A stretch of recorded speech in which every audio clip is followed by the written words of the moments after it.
Welcome everyone. Welcome to our Finger Lakes Forecast webinar in our spring series. I'm Gay Nicholson, the president of Sustainable Finger Lakes, and I'm so glad that you could join us today as we explore the topic of how the increasing frequency of toxic algae blooms in our lakes is being driven by climate change and our land use practices.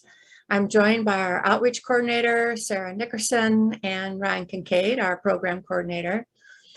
We've been offering this webinar series as a place where we can learn together about the forecast for how climate change is going to impact our lives and our regional economy.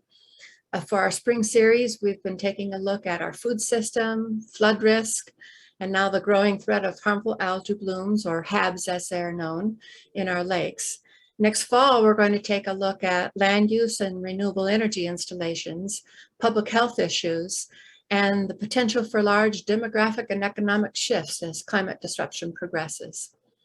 Our webinars are at noon on the last Wednesday of the month, but if you can't join us then, you can just register for our webinars and we'll send you a link to the recording. So today we're going to explore an issue that is of great concern to more and more of us. Over the past 10 years or so, we've been seeing an alarming increase in harmful algae blooms across the Finger Lakes. These toxic masses of cyanobacteria have become more common as our lakes have warmed up and our land use patterns have changed. Toxins are showing up in the drinking water supply, public health is threatened, and our lake-based tourism industry has been affected.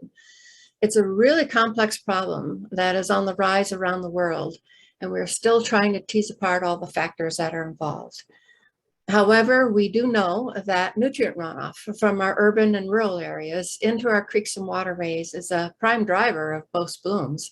So today we're going to explore some of our options for reducing nutrient loading into our lakes. Our panelists include Jessica Swindon, who's the chair of the Sustainable Finger Lakes Board of Directors, and she's a soil scientist working on watershed issues.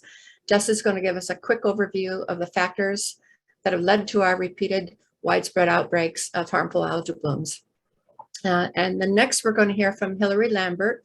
She's the former steward of the Cayuga Lake Watershed Network, where she's been involved in monitoring the growing threat of HABs and can share what groups in other parts of the country have been doing to address nutrient pollution in the lakes. Next up will be Brett Chedzoy, who's the Senior Resource Educator for Schuyler Cooperative Extension. He used to work for the EPA on non-point source pollution and has significant experience with forestry management and regenerative agricultural techniques such as rotational grazing and silvopasture that can keep nutrients out of the water while improving soil health and carbon storage. And then we'll hear from Max Heitner, who's the Director of Conservation at the Finger Lakes Land Trust. Max is going to talk about ways they have been working with landowners to address the plumbing and revegetation issues in riparian zones and farmland. Andy Zepp, you may have seen that Andy Zepp, the Executive Director of the Land Trust, was scheduled to be with us, but was unavoidably delayed. So we're just really grateful to all of our panelists for joining us today to share their knowledge. We're going to go through all 4 presentations first, and then we should have about 20 minutes or so to answer your questions. So please be sure to type in your question about your home or community into the Q&A available at the bottom of your Zoom screen, and then we'll work to handle as many of them as we can in the time remaining. So let's go ahead and get started, Jessica. Hi, everyone. Thank you for joining us today. As Gay mentioned, my name is Jessica Swindon.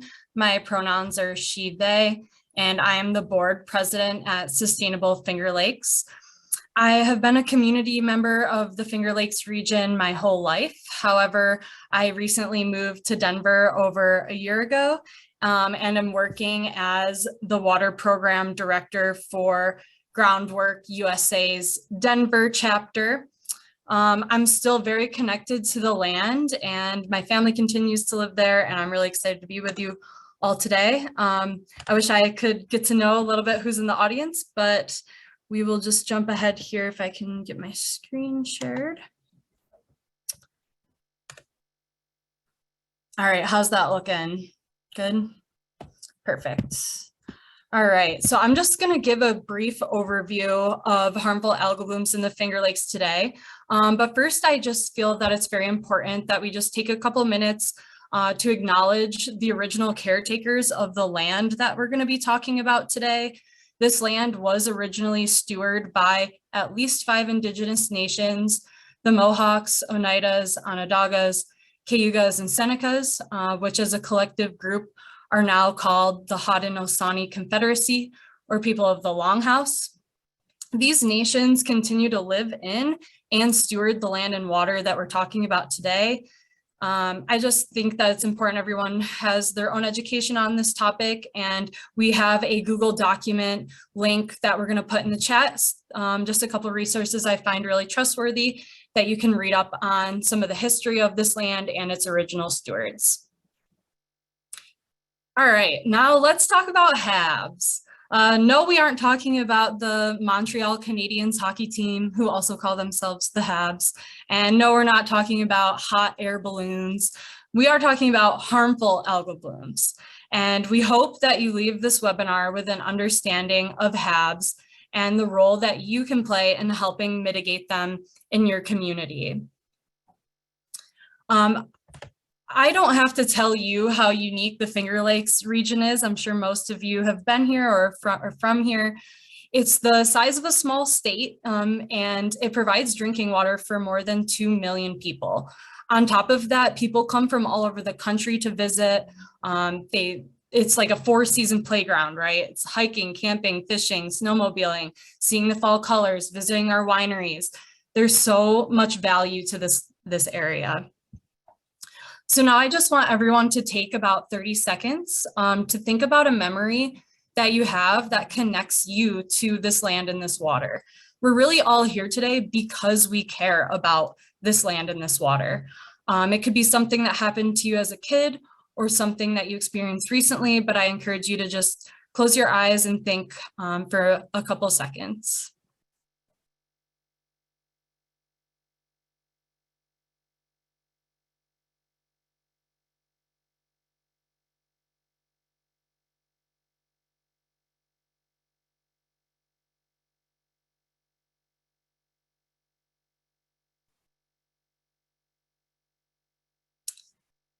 All right, let's come back. I hope you found a memory that was positive for you and something that maybe you think about the rest of this week as well. I always think about a different memory when I go through that exercise.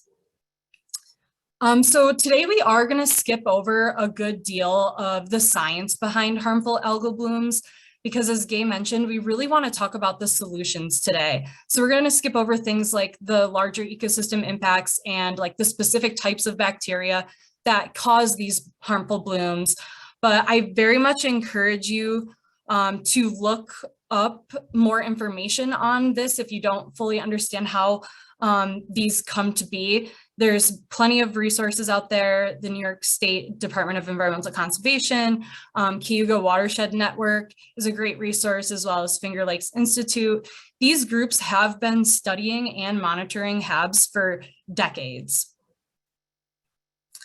So harmful blooms are happening all across the Finger Lakes region and across the country. And as you notice, the frequency is going up every year. The frequency of HABs is linked to a number of factors, including increased monitoring, population growth, changes in land use, and overarching all of that is a warming climate that comes with higher intensity rain events.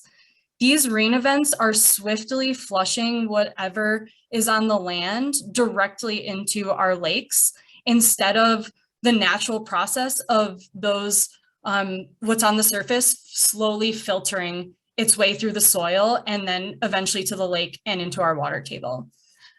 So as I just said, there are a number of confounding factors that play into the frequency and the severity of harmful algal blooms. But the fact of the matter is that humans play a significant role, and that's why we're really excited to have you here with us today. So we can share some tangible solutions and hopefully not be dealing with this in the future.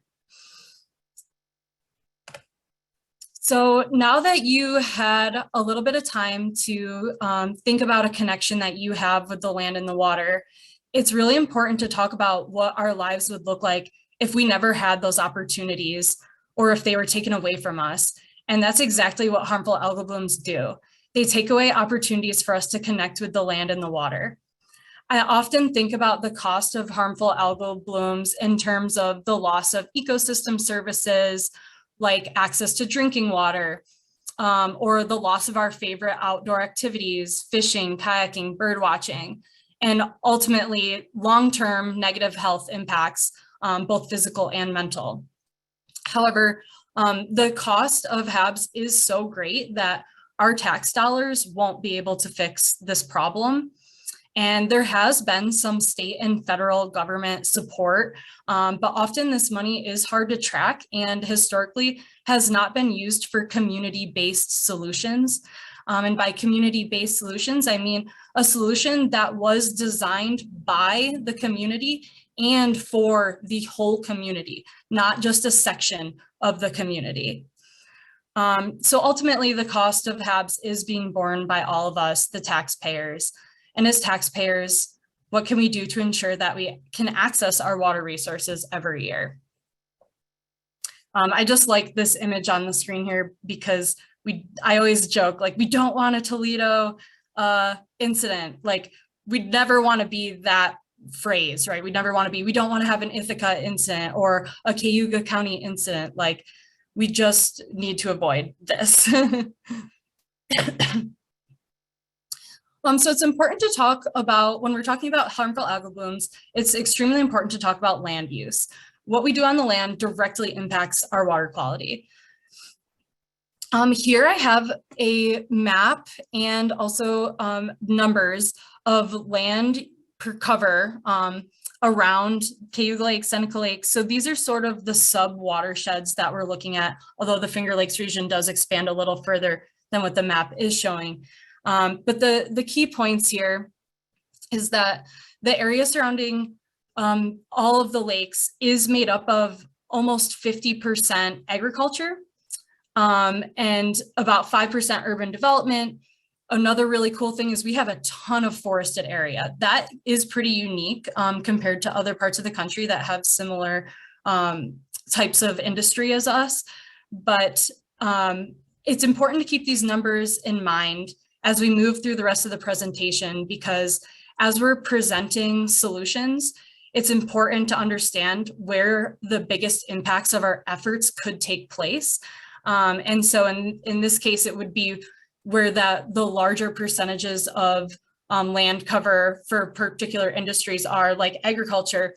You can have a lot more impact than working in urban areas where it's only 5% of that total land cover.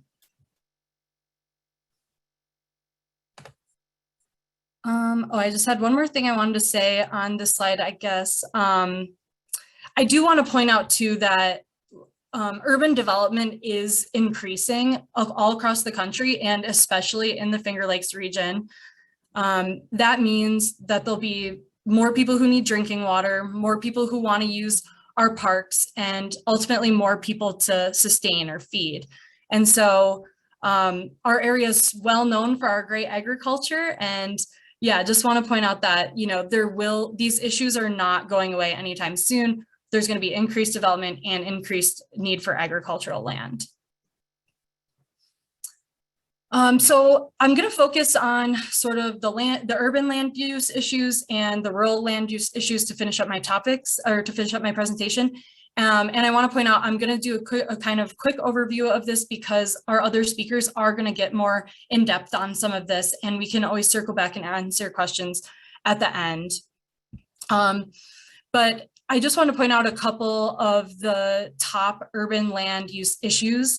One of them is our degrading septic systems. So we have these old septic systems that are just not functioning properly and letting out more nutrients than they should be. And this happens especially along our shorelines, as well as the older properties in our cities and towns. And then ultimately, I see the biggest issue, the urban land issue, as increased stormwater runoff with increased large paved surfaces like parking lots, apartment complexes, and industrial development areas, which typically do take place next to streams and rivers. Those are causing a great deal of nutrients and pollution to run directly into our lakes, which are then feeding the harmful algal blooms. It's essentially food for them. I just want to point out this picture on the left. This is a actual picture from a waterfront industrial site in Ithaca that they're deciding what to do with it right now. So I didn't look too much more in that, but if anyone has information wants to put it in the chat, that might be helpful. I did just want to show this infographic too, because it really does show how dramatic the differences between a natural system versus an urban system can handle water, basically. And so in these urban systems, 55% runoff is an estimate compared to 10%, which is just now means that there's less water being infiltrated into our water, less opportunities for pollution to be filtered out. And again, whatever's on that surface is going directly into the water and feeding our harmful algal blooms, as well as just decreasing the overall quality of our water. So this is something I have become a recent expert in, is green infrastructure. You've probably heard that term thrown around quite a bit. I'm a big fan of things like rain gardens, bioswales. These are basically slowing the residence time of water. So it's creating spaces for water to collect and actually filter through the soil instead of being pushed right into our waterways. Yeah, just some cool pictures. Cornell does a great job, and I'm sure Ithaca College has a couple too of these bioswales that have been proven to be really helpful in mitigating stormwater runoff. And now I just want to touch on our rural land use issues and impacts. This picture here is of a event where a lot of sediment came off of the land upstream. And with the sediment, it carries lots of nutrients, as well as, again, whatever was on the surface. And sediment can be an issue for our lakes, although not directly related to harmful algal blooms, is something to be aware of as well. Again, another infographic just to show you sort of the system's view of what happens when rain falls in these more rural environments. We have all of these different sources of nutrient contamination. And the picture on the right here is basically what it can look like when there's, I think this was manure spread on land that was then washed right into the stream. And again, this is like breeding ground for the harmful algal blooms over here. They love this type of excess nutrients to thrive on. I just wanted to touch on a couple key pivot points for rural land management. You may have heard of tiling. It's a method for reducing water on the surface of your property, so to easily drain water. And a lot of times these tiling projects, the pipes are bringing the water directly into our waterways that's not being captured and able to slow down and be filtered through the soil. So that's really just one of the biggest problems with that. And in addition, as we all know, spreading manure is a big part of agriculture. It's an important part, has great purpose, and there are a number of best management practices with manure spreading that are critical for keeping these excess nutrients out of our water. And I think that might be touched on later today. Just another picture I wanted to show. A lot of these practices are exemplified when they occur near the shoreline. And so you can see in the water here, there's a lot of sediment in the water. This looks like a recent tiling project potentially that the property did, but either way, you can see the sediment in the water there, and that's adding to this problem. So let's just talk quickly about some solutions. One thing that we've sort of realized in the past decade or so is that ditches play a huge role in this nutrient transport in our rural environments. And so especially, I do want to highlight Dr. Rebecca Schneider for her work on all of this. She's done a lot of research into best management practices for ditches. Ditches can be really important in mitigating floods as well as droughts because they are slowing the dissemination of water. They're helping filter water pollutants, and they also help with reducing erosion. There's also a number of other ecosystem services that proper ditch management can support. And so just a couple sort of and the way I see it is like easy land use solutions is using these ditch socks. You may have seen these and been like, what the heck is that thing?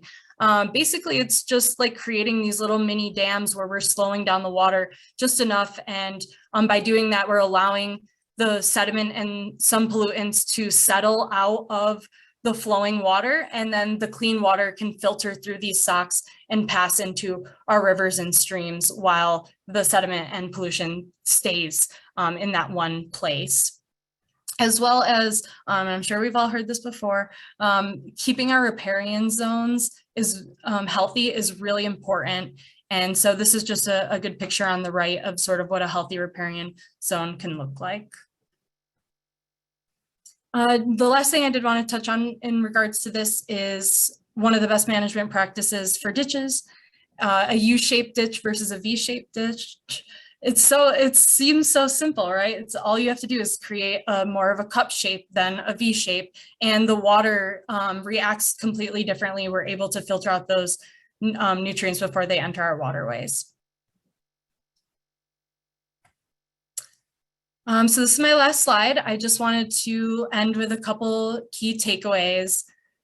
Ultimately, what we need to do to help prevent harmful algal blooms in the most broad sense is just slow the flow of our water. Allow it time to filter itself.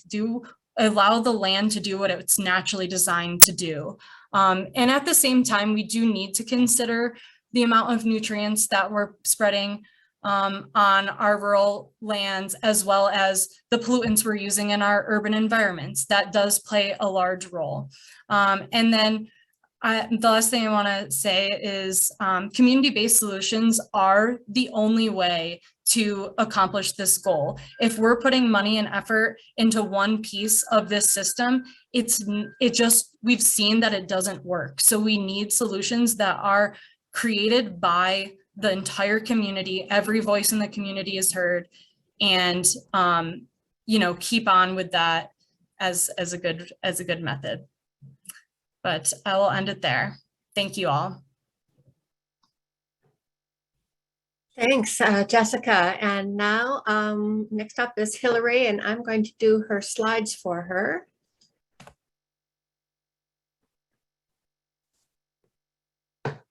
Thanks, Kay. Hang on.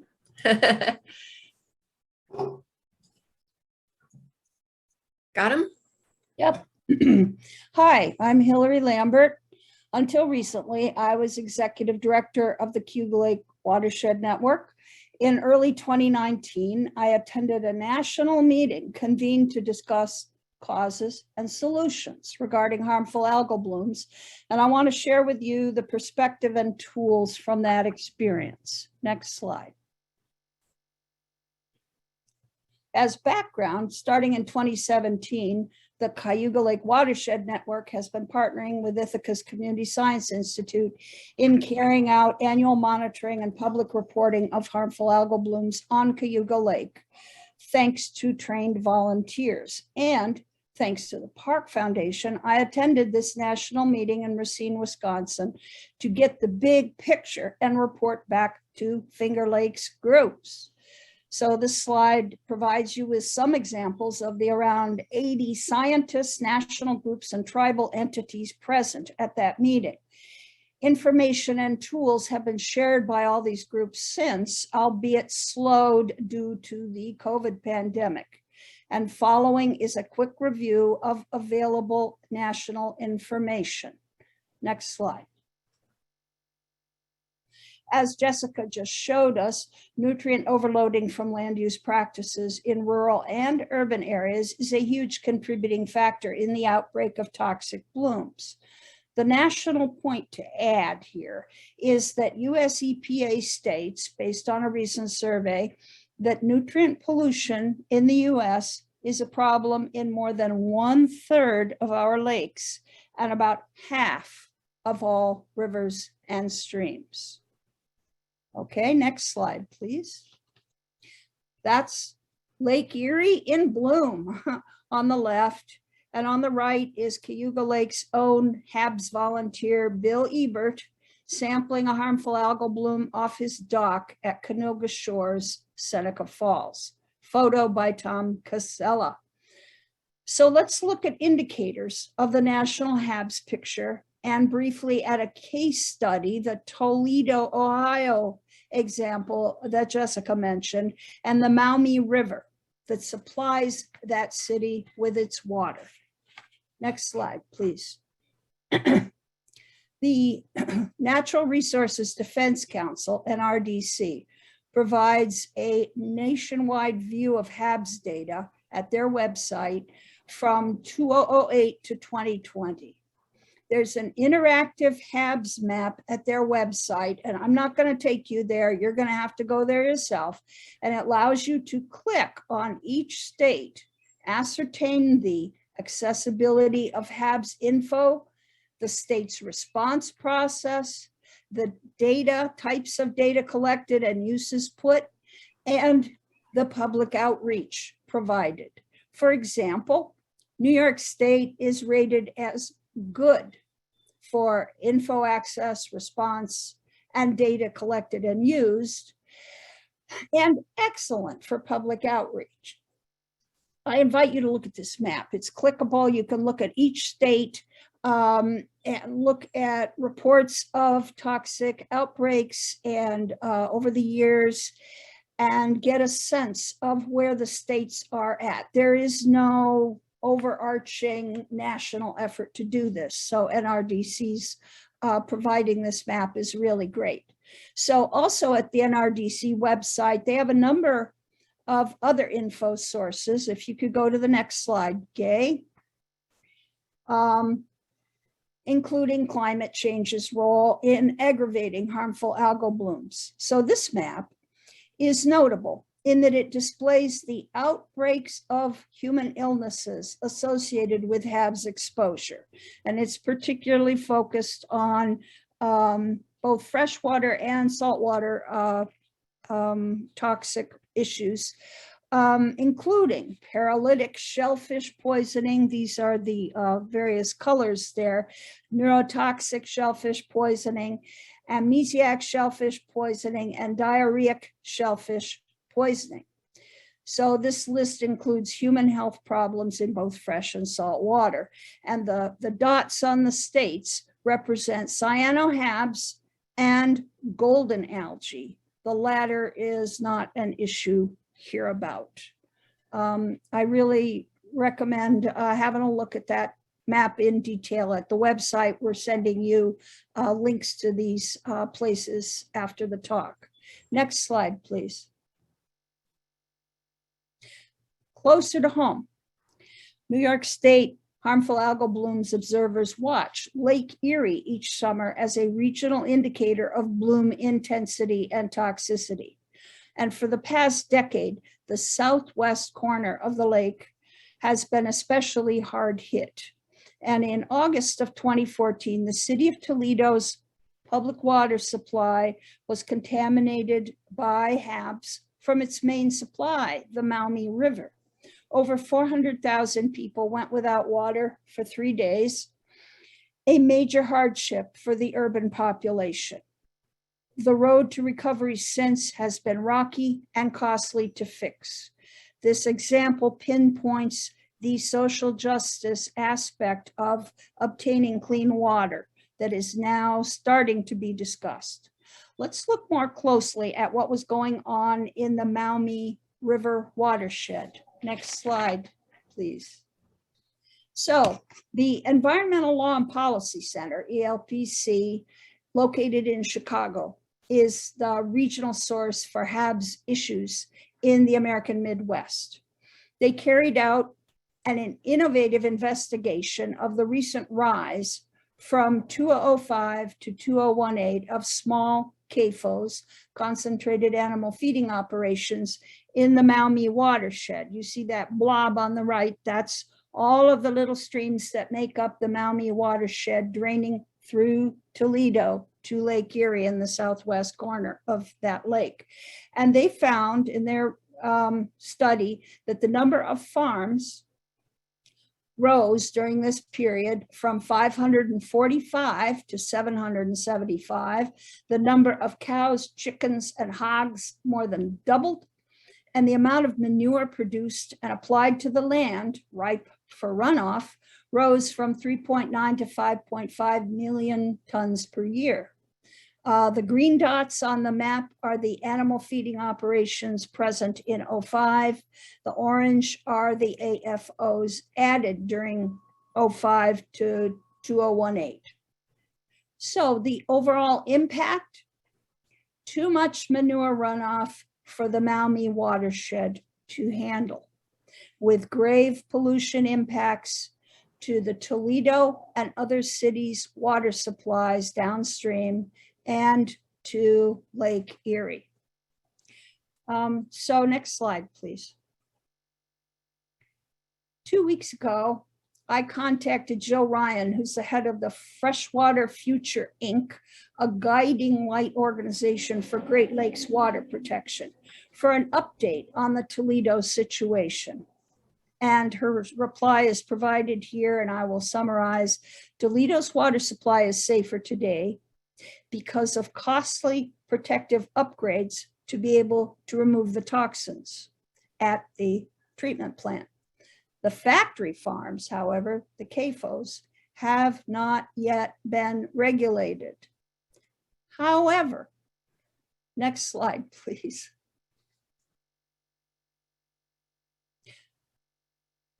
A TMDL, a total maximum daily load plan to reduce phosphorus in the Maumee watershed, has been developed by the 3 states in the Maumee watershed, Ohio, Indiana, and Michigan. It is being rolled out to the public by Freshwater Future today. This is the announcement Jill sent me of a webinar we could attend today to find out how this TMDL will begin to tackle all of those under-regulated small CAFOs in the Maumee watershed to see if there is a way to get them to reduce the phosphorus they're putting into the creeks and the Maumee River. So longer term, the under-regulated factory farms of the Maumee may be brought under control. Last slide, please. Of course, this acute situation is not similar to what's happening in New York State's Finger Lakes. I don't want to imply that in any way. I provide this example as a cautionary tale for us to learn from, with deep gratitude to the ELPC for their exemplary work in documenting and mapping the sources of the Maumee's HABs overload. And I provide you here with information for HABs monitoring, reporting, and public outreach programs provided by my erstwhile employer, the Cayuga Lake Watershed Network, and the Community Science Institute. Thanks. Thank you, Hilary. Thank you very much. And next up will be Brett Chedzoy from Schuyler County Extension. Thank you, Gay. The sound, I will trust, is coming through loud and clear. Yes. Good. Okay. So we're going to shift gears a little bit and talk about some of the land-based solutions to deal with these issues that Jessica and Hilary have highlighted so far. And I'm going to do it in the context of our own family's farm.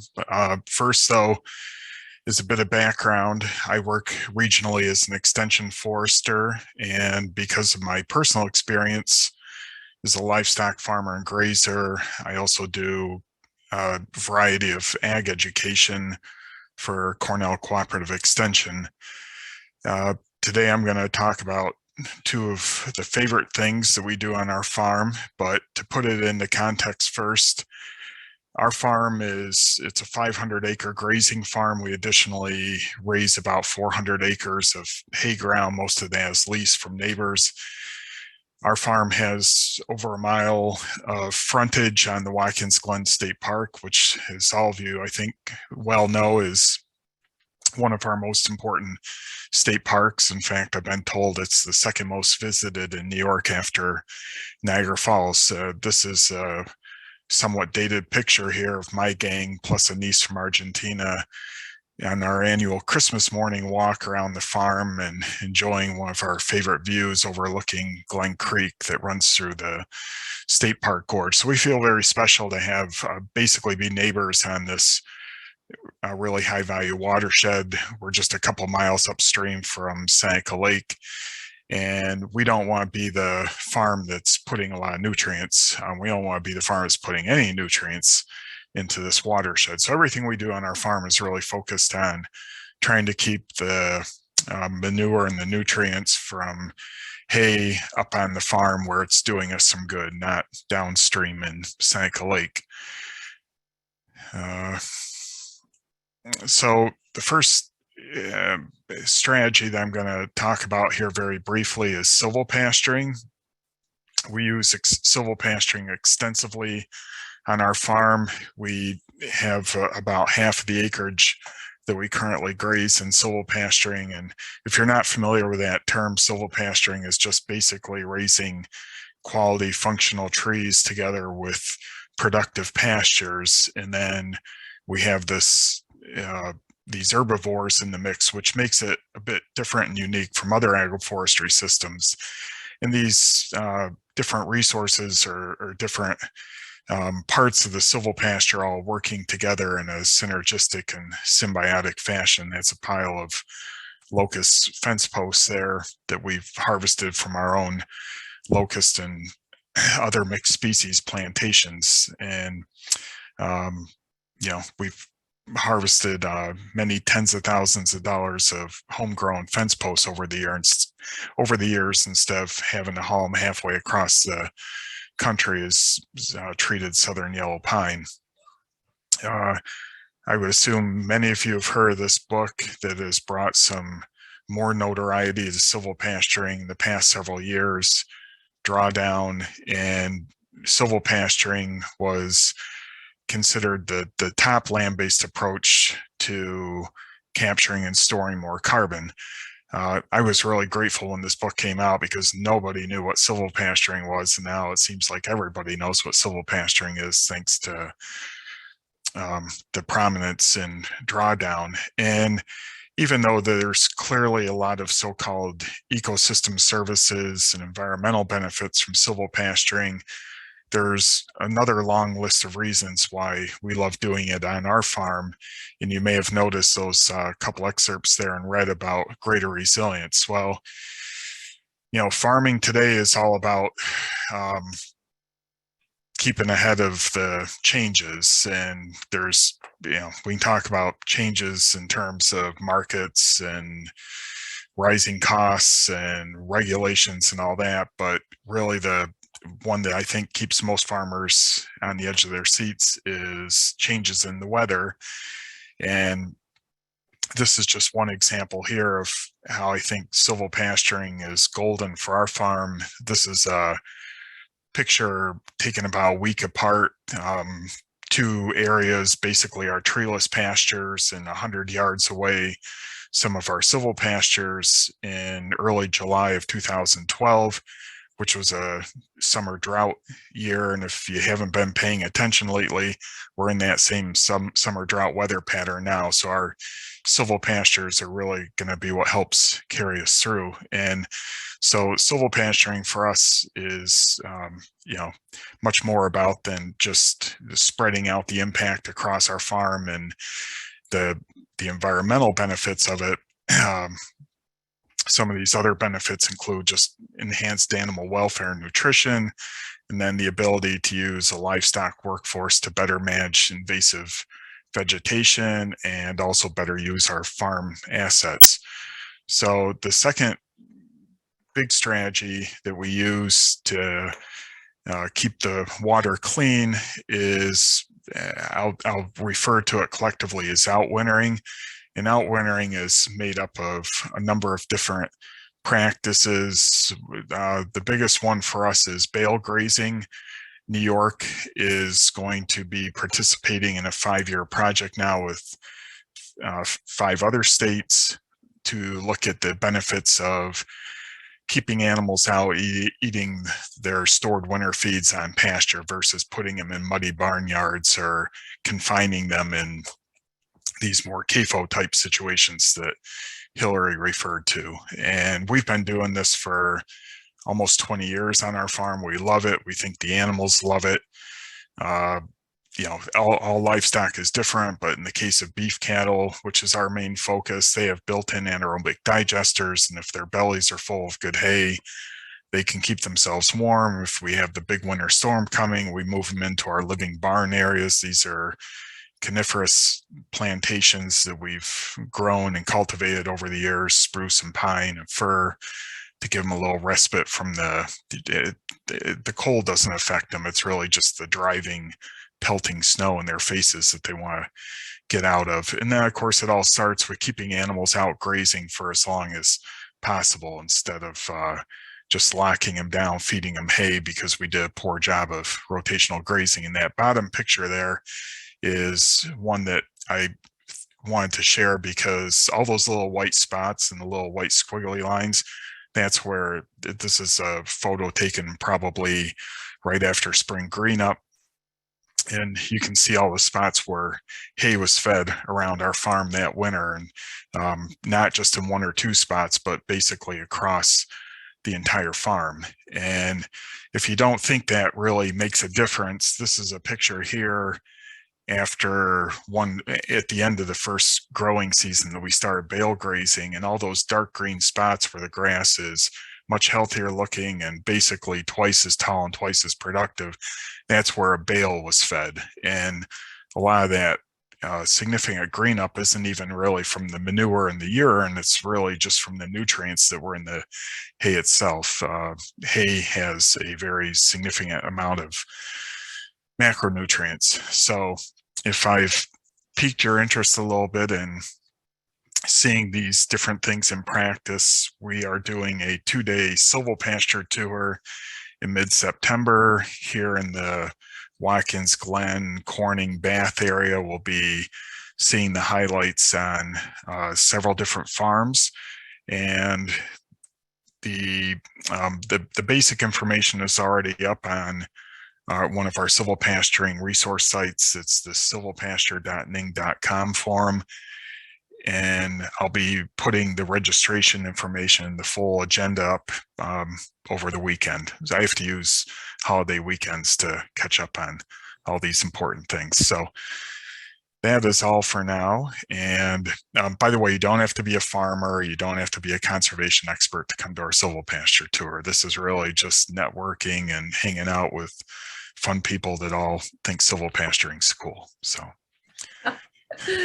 Well, I hope I get to come to that, because I just love learning about silvopasture and seeing those visible benefits of that system. Thanks so much, Brett. Consider that your personal invitation, everyone. All right, and now we'll hear from Max from the Finger Lakes Land Trust. All right. I want to thank you all for having me. I'm kind of a last minute ad here. Give me one sec.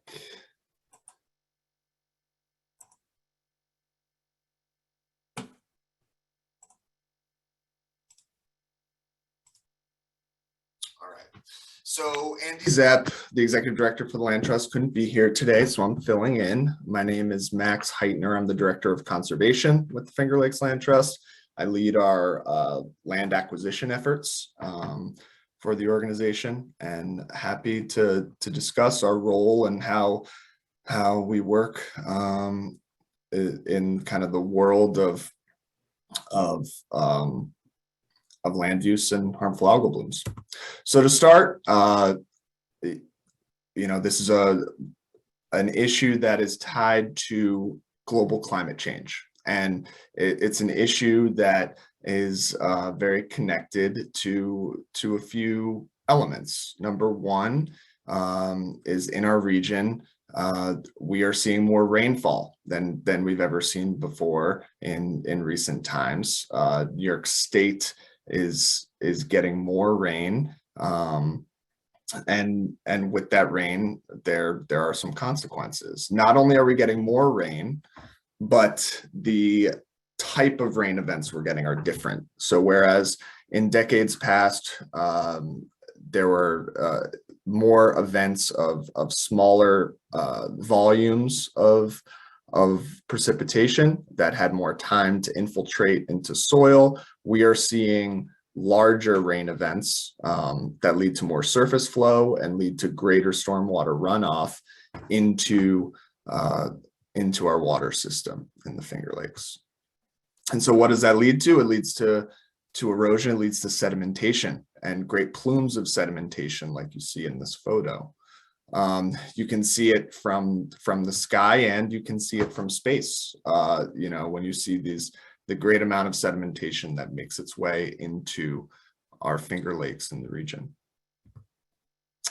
So, the combination of increased rainfall, increased extreme precipitation events tied with our climate is getting warmer, our lakes are getting warmer, and then also invasive species like quagga mussels and other factors like that. And what do we get are these harmful algal blooms, which have a great impact to our water quality, to recreation, to the quality of life in this region. So land use has a big part of it, and the Finger Lakes is an interesting region. We have, the region as a whole is kind of tied into, divided into two. You have the southern foothills that are kind of the northern edge of the Appalachians, and then you have the Lake Ontario basin here, which is very agricultural and has a lot of agricultural usage that has, in some cases, some negative impacts to water quality. You can have some surface flow issues that run into roadside ditches during these major events, washing off nutrients from farm fields. Also, drainage tiling, which was discussed in one of our earlier presentations, which does greatly increase yields for farming, also does, as a negative side, increase the concentrated flows that enter into our roadside ditches and directly into our tributaries and to our reservoirs. But it's not just ag. There's discussion before about septic systems along lakeshore. Here's an example of built environment, surface runoff on a parking lot. All of these factors all contribute to more nutrients in our water bodies. And so what does the Land Trust do? Where do we come in? We're a four-pronged mission nonprofit organization working to conserve scenic vistas, local foods, clean water, and wild places for everyone. So oftentimes what we do is land acquisition. We have over 35 publicly accessible nature preserves, and we also do conservation easements that often have buffers on waterways, and often these conservation easements are there to keep lands as they are, whether they're forests or farms, and to try to protect critical resources. Here's an example of one of our preserves on 6 Mile Creek, the drinking water source for the city of Ithaca. This is the Park Preserve. And so in addition to land acquisition, which is kind of the the core component of what the land trust does, we do restoration activities and demonstration projects on our properties. So this is on a property actually on Atisco Lake, the easternmost Finger Lake. And this was just made up a new public county park just last week on the east side of Atisco Lake. And this is prior to conveyance to Onondaga County, a planting of 700 native trees and shrubs with the Onondaga Earth Core. These types of kind of buffer plantings are happening more and more on land trust projects. Here's an example of a 1,200 tree and shrub planting on one of our nature preserves on the Chemung River, on the Kehoe Preserve. And in addition to planting projects, we also do dirt work. So here is the creation of some ponds in what was an agricultural field, recently became a nature preserve on the east side of Skaneateles Lake. And so this is in partnership with the U.S. Fish and Wildlife. And this is the building of the ponds. Here's what they look like about 6 months after building. You can see the ponds retaining water in this ag field and being able to retain some of the nutrients on the landscape. In addition to constructed wetland work, there's also stream projects. So this is on the west side of Cayuga Lake at the Van Riper Preserve. This is an eroded stream that receives runoff directly from Route 89. And so working with U.S. Fish and Wildlife Service, this is a project that took infected ash trees with the emerald ash borer and used them to basically regrade the creek. And so you can see what it looked like here.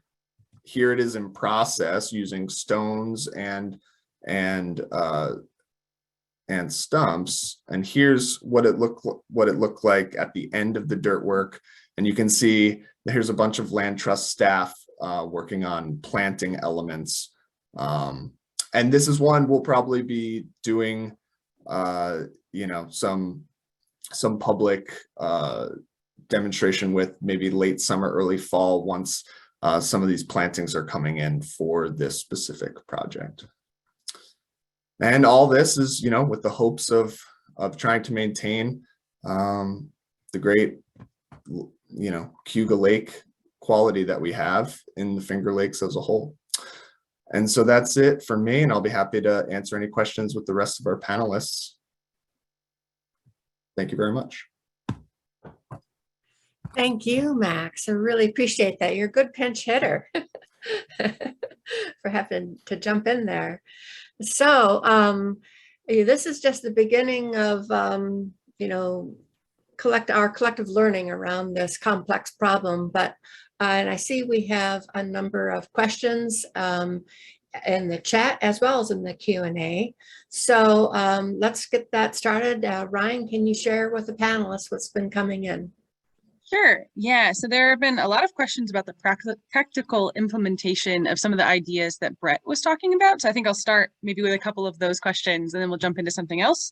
So one question that came in from, from Elizabeth. From Eden, we'll start with Eden's. How do you provide farms with the proper techniques to ensure that their manure runoff is not getting into freshwater systems? Are farms most responsible for the problem a factory and large corporate farms or not? So that question was for me, I assume. I think for everyone in general. Sorry, I was looking at a couple different ones. Well, I'll throw out my 2 cents. So I really don't think we have any so-called corporate farms. And CAFOs, we got to keep in mind, are not necessarily factory farms. They're just larger farms where they're utilizing systems that concentrate animals versus what I was illustrating, which are systems that disperse animals and always keep them on the move. And, you know, if we have 100 cows plus all their offspring on the farm. So we're basically a CAFO-sized farm in terms of animal numbers. If we park them anywhere very long on the farm in the wintertime, we'd be making lots of mud and concentrating lots of nutrients. And that's why we always keep them on the fly. And, you know, the tricky part is you watch the 10-day forecast. If you see it's going to be wet and muddy, and move them to the well-drained gravel sites, or maybe even some sort of other improved area. But this past winter was beautiful. We had nearly 10 weeks of almost continually frozen conditions, and we took full advantage of that to keep feeding the animals outdoors and on the move. So we just have to do a better job as farmers to think about these like kind of more in nature's image ways of raising our animals versus you know, the way we see it being done in many spots, which is trying to sort of simplify a fairly complex but beautiful natural system. Our bale grazing project that's funded through USDA and RCS I mentioned, that's really to, I shouldn't probably say this as I'm being recorded, but it's really to show that we should stop giving money to farms for basically incentivizing the wrong kind of things and start helping support farmers to do the better, smarter things. We don't need to build manure storage. We just need to stop creating the conditions where we have to have manure storage. I know, like maybe some of the big dairy folks at Cornell would contend that. I mean, there's always going to be a need for both. We just can do a much better job of keeping our animals cleaner, healthier, and the water along with it. And I would say that since these are public tax dollars for the state programs and the federal programs, that is a legitimate for us to want to see them invested in operations, you know, and practices like Brett has been speaking to. You know, if we're subsidizing agriculture, let's subsidize these changes. And for those that are in a dairy milking several times a day confined animal operation, then, well, what are some of the techniques that we could use if you are a farmer that confines the animals and grows crops on fields that are tiled? One of the options is to redo the plumbing a little bit and create retention ponds so that those tile drains are dumping into like an artificial wetland, you know, a place where now all the water can soak down into the aquifer below and capture those nutrients. So there is, you know, it's an engineering fix rather than a beautiful ecosystem type fix, but it is something that we could be doing. I don't know if Hilary, you wanted to add anything or should go on to another question? Oh. Thank you. So what you were talking about, Brett, also connects to Elizabeth's question. So that was helpful. She asks, how do CAFOs handle manure? So ones that are not doing the silvopasturing, are they using lagoons with caps or using like switching to dry manure management and compost making? So I guess whoever is knowledgeable about that. Well, this is Hilary speaking of the Maumee situation. I'm hoping the Maumee situation is an anomaly. It based on the surveillance via satellite photos that the researchers did, they found that all these small CAFO operations had popped up. And they were small enough that they were not properly regulated. Also, keep in mind the Maumee's in the hinterlands of 3 different states, making it extremely difficult to keep track of these small farms that were appearing. And they were basically spreading the manure. That's what they were doing. And that seems to be why the watershed was overwhelmed. And, you know, Toledo and downstream communities thought that things were good on the Maumee and that everything was under control. So it was a surprise, and the detective work was needed to find all of these under or non-permitted small CAFO operations going on. a couple questions that came in early and are kind of related to each other. Where are HABs the worst or the most concentrated or perhaps frequent in Cayuga Lake? And I'll also expand this to maybe in the Finger Lakes. And on a related note, are there any efforts to identify like priority or hotspot areas contributing especially large amounts of sediment, fertilizer, different materials, nutrients and other materials, so that communities know how to engage?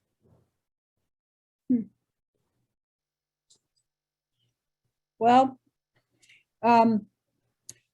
Cayuga Lake since 2018, I hope CSI doesn't feel I'm speaking out of place here, but Cayuga Lake since 2018 with regular monitoring has shown outbreaks in many locations around the lake.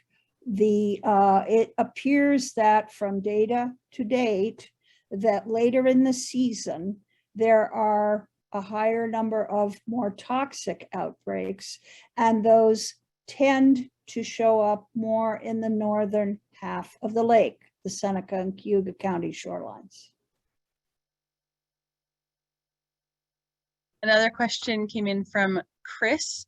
Can anyone address the role of slope? This person says, I'm watching lots of forest duff in the creeks on my land with intense rain events. The gorges themselves even shed material.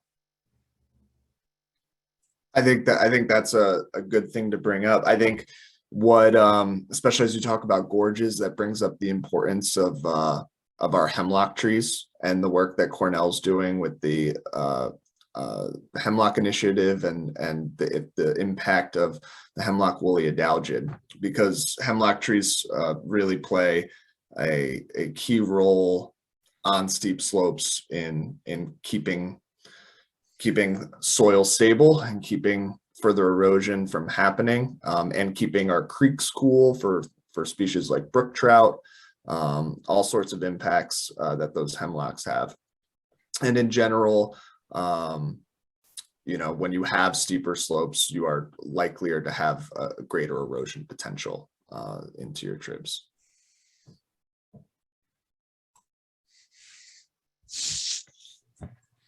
And I'm just seeing another one came in the Q&A, so I haven't had a chance to really read it yet. But let's see. So it says Cayuga County is #2 in milk production in New York State, with the majority from CAFO operations, meaning confinement for the animals.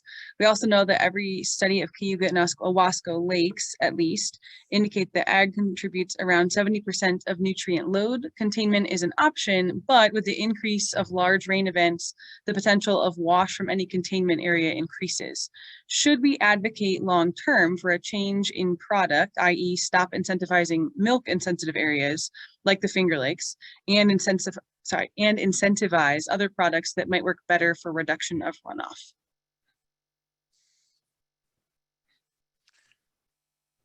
Just a quick take on that. We have a lot of dairy in New York State because despite all the ups and downs in the markets, it's still one of our most profitable ag sectors. So, but there's alternative ways. I mean, every time you turn around, it sounds like organic pasture-based dairies are losing their markets. So there's an issue there.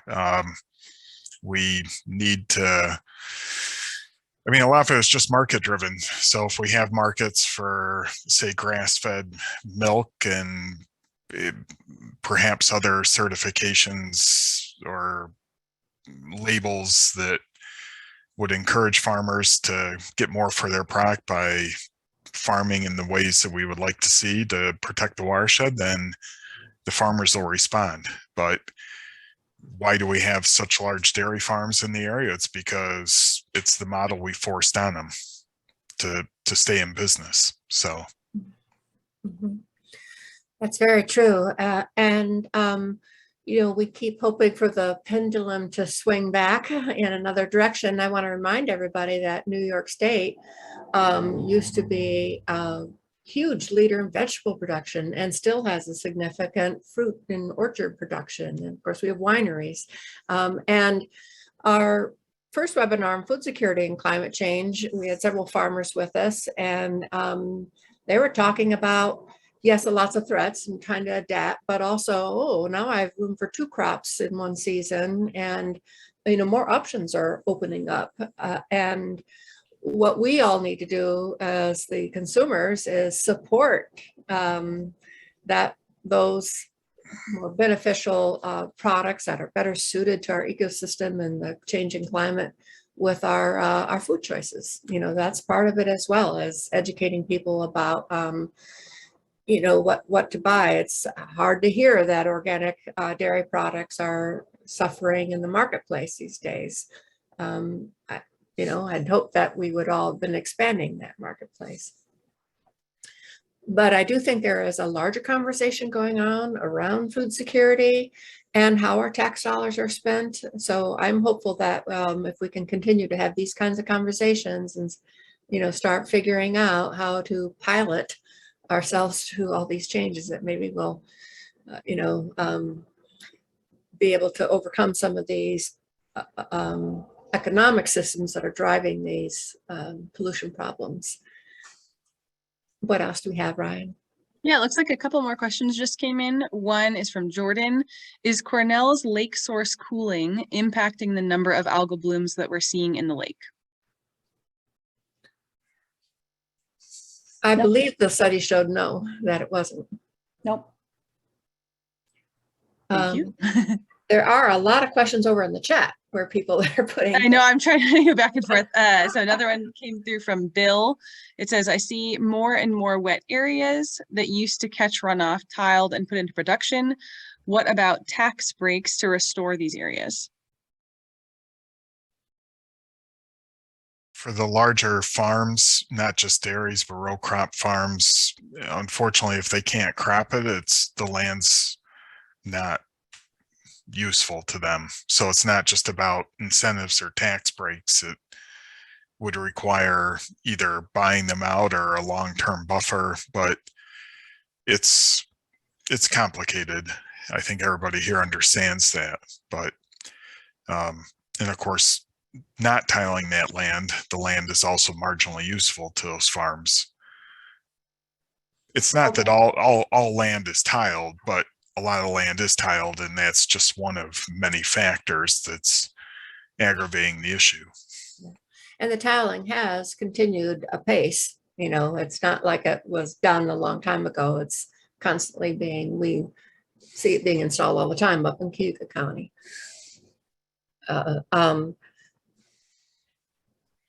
I saw that a couple of questions, I think, Brett, you answered in the chat also. So if people have those questions, you can find them there. I am also trying to kind of tabulate the questions and some of the responses in a spreadsheet that I'll be sending out, along with resources and links that the panelists have shared. You will have access to the like PowerPoints or slide presentations or a link to the recording after the fact as well.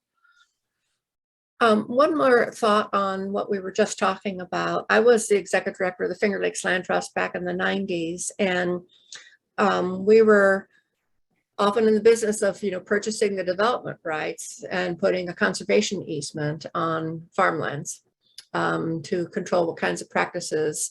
And maybe I wouldn't mind at all seeing my tax dollars invested in permanent solutions like purchasing riparian buffers around creeks that run through cropland, and basically paying a farmer for that, so that it is now not an asset that they own anymore. And they've been paid for it as a way of protecting the public's health, because we do need to balance individual business decisions with impacts on lots of other businesses and people's health. So that needs to be a fair part of the conversation going forward as we deal with climate change. When you look at true PDR programs, they are very targeted. Like, it's not just anybody that signs up. It's it's properties or acquisitions that truly rank high. They're priority conservation efforts, and that's part of the problem with USDA programs that just pay farmers to buffer something, or to, because they do have a ranking system, yes, but I know of so many riparian buffer projects that basically just went in because the person signed up, and it frankly didn't, like, it's laughable. It's not really fixing anything. So I think moving forward, we need to do more of like a smart PDR for farmland easements and acquisitions. Because we all know that there's watersheds out there that are more sensitive than others. And it's not just, let's not just pick on farming today. Let's pick on, development and all the other non-point source pollutions. So. Mhm. Any closing remarks before I wrap up then? Anybody wants to add in? Well, I'm really grateful to all of you for being our panelists today. I appreciate it. And thanks to the audience for joining us for our third Finger Lakes Forecast webinar. I really want to encourage everybody to, stay involved in this topic of addressing nutrient runoff. It's going to be with us for a long time, and there's work to be done.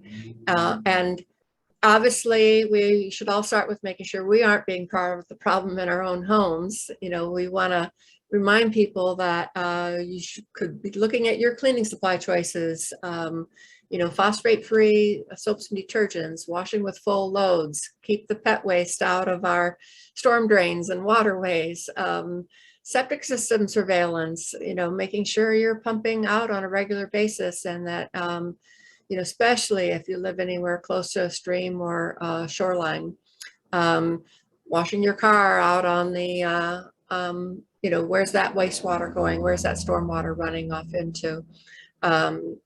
Your yard and garden, do you really need to add lawn fertilizer and pesticides? Because, in the urban and suburban areas, it's going to be running off into that roadside ditch at the edge of your lawn. You could be thinking about, where can I plant a rain garden to catch stormwater and let it soak in? But I think also, let's make sure, we're trying to keep our democracy vibrant. Let's be talking to our local state governments, making sure they're doing all they could be doing on our behalf. Are they monitoring construction sites for runoff controls? Does anybody show up and take a look to see if the regs are being followed?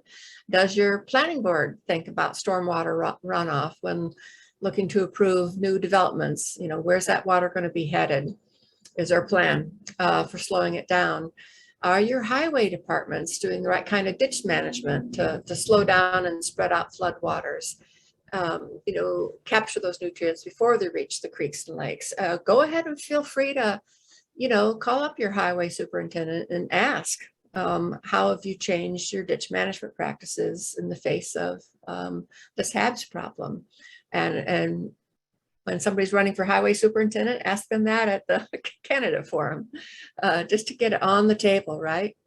And then lastly, like what we were talking about, our state grant programs providing sufficient support for farmers to invest in new grazing systems and regenerative soil practices and retention areas. Let's speak up and make sure there's enough money in place to get the infrastructure laid in that we need to slow down this problem before we're Toledo, right? That's what we need to avoid before our lakes really fall apart on us. Well, so I'm hoping everybody will, act on some of that going forward. But until then, I hope you'll join us for when our fall Finger Lakes Forecast webinar series launches on September 28th. The topic for that one is going to be looking at land use and renewable energy. We've got thousands of acres of solar farms going in on farmland. What are the issues? How do we balance the need for clean energy with maintaining our ability to grow crops as the climate changes? And who's benefiting? Where are the benefits flowing to? Let's talk about, in a democracy, how are we making investments that need to happen while controlling, the outcomes in a democratic manner. So once again, thank you, everybody. It's been a pleasure. This is a topic that's been of great interest to me and Jessica and Brett. We've had lots of conversations over the years on this. And thank you again for being with us. And take care, everyone.